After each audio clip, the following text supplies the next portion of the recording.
اعوذ باللہ من الشیطان الرجیم بسم اللہ الرحمن الرحیم۔ السلام علیکم۔ اشرف عاصمی ایڈوکیٹ آپ کی خدمت میں حاضر ہے۔ آج ہم قرآن مجید کی سورہ المعون کے حوالے سے بات کریں گے۔ اللہ پاک فرماتا ہے سورۃ المعون میں، ترجمہ پیش خدمت ہے، کیا تم نے ایسا دیکھا جو دین اسلام یا قیامت کے دن کی جزا و سزا کو جھٹلاتا ہے؟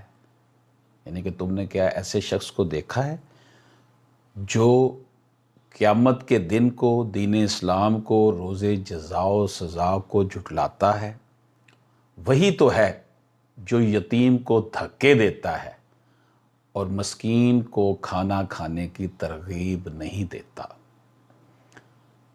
پھر بڑی خرابی ہے ان حضرات کے لیے جو اپنی نماز سے غفلت برتتے ہیں، یعنی نماز کی پابندی نہیں کرتے، جو دکھاوا کرتے ہیں اور دوسروں کو زکوٰۃ یا معمولی چیز دینے سے بھی انکار کرتے ہیں۔ اس سورہ میں کفار و منافقین کے بعض برے افعال اور ان پر جہنم کی وعید بیان کی گئی ہے۔ دوستو، اگر یہ افعال قیامت کے دن جزا و سزا پر ایمان لانے والے مومن سے سرزد ہوں تو وہ اگرچہ بڑے گناہ ہیں، لیکن اس سورہ میں مذکور وعید اس پر نہیں، کیونکہ وہ اللہ اور اس کے رسول پر ایمان لانے کے ساتھ قیامت کے دن اور اس کی جزا و سزا پر ایمان لایا ہوا ہے۔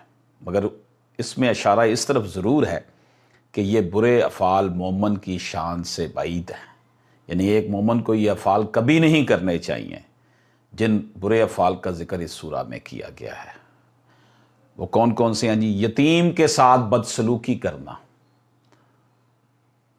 قدرت رکھنے کے باوجود محتاج کی مدد نہ کرنا اور دوسروں کو بھی اس کی ترغیب نہ دینا، اور نماز کی ادائیگیوں میں کوتاہی کرنا، ریاکاری کرنا، زکوٰۃ کی ادائیگی نہ کرنا۔ یہ سارے افعال بڑے گناہ ہونے کے ساتھ ساتھ اپنی ذات میں بھی بہت مذموم ہیں۔ قیامت کے دن اور اس کی جزا و سزا کے انکار، یعنی کفر کے ساتھ یہ افعال سرزد ہوں تو ان کی سزا دائمی جہنم ہے۔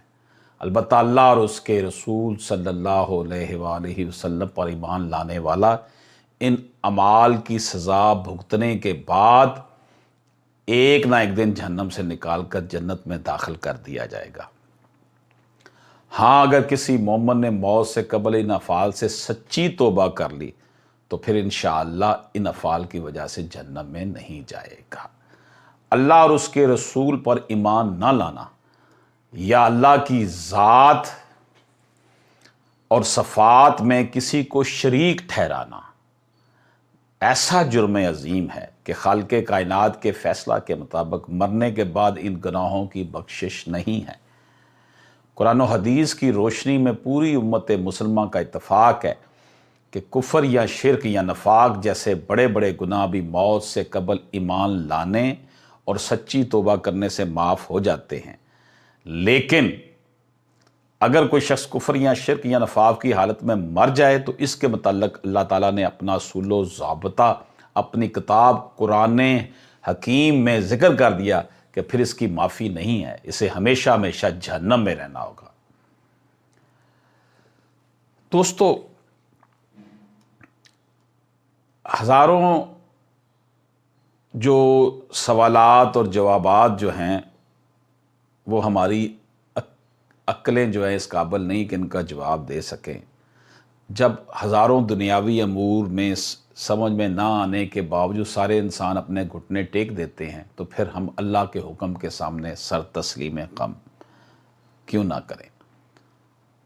جزا و سزا قرآن حدیث کی روشنی میں ہمارا یہ ایمان و عقیدہ ہے کہ ایک نہ ایک دن یہ دنیا فنا ہو جائے گی اور دنیا کے وجود سے لے کر کل قیامت تک آنے والے تمام انس و جن کو قیامت کے میدان میں جمع کیا جائے گا، اور دنیاوی زندگی میں اچھے اور برے اعمال کے اعتبار سے اللہ تعالیٰ جنت یا جہنم کا فیصلہ فرمائے گا۔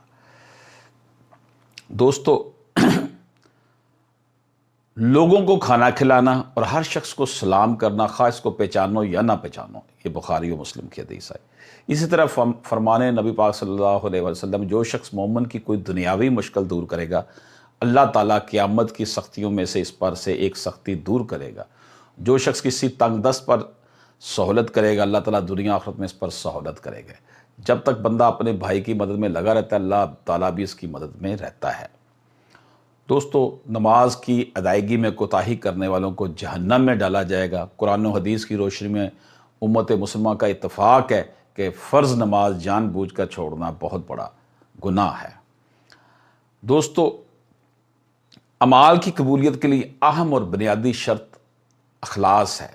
بخاری کی پہلی حدیث میں ہے کہ حضور اکرم صلی اللہ علیہ وآلہ وسلم نے ارشاد فرمایا، اعمال کا دار و مدار نیت پر ہے، ہر شخص کو وہی ملے گا جس کی اس نے نیت کی۔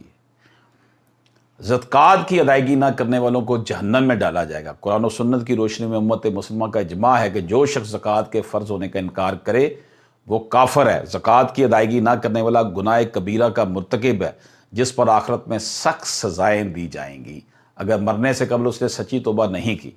سورۃ توبہ آیت نمبر 34 اور 35۔ اللہ تعالیٰ نے ان کے معنی معمولی چیز سے کیا گیا ہے، اسی لفظ کے نام پر سورت کا نام معاون رکھا گیا ہے۔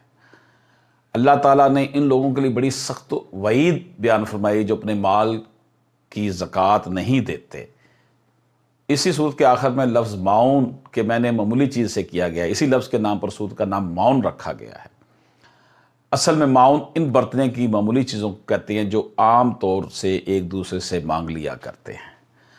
تو دوستو، میں آپ کو یہاں پر آخر میں جو بات عرض کرنا چاہتا ہوں وہ یہ ہے کہ سورہ میں بتایا گیا ہے کہ جو یتیم کو دھکے دیتا ہے، یتیم کا مال کھاتا ہے، اس کی بابت بات کی گئی ہے۔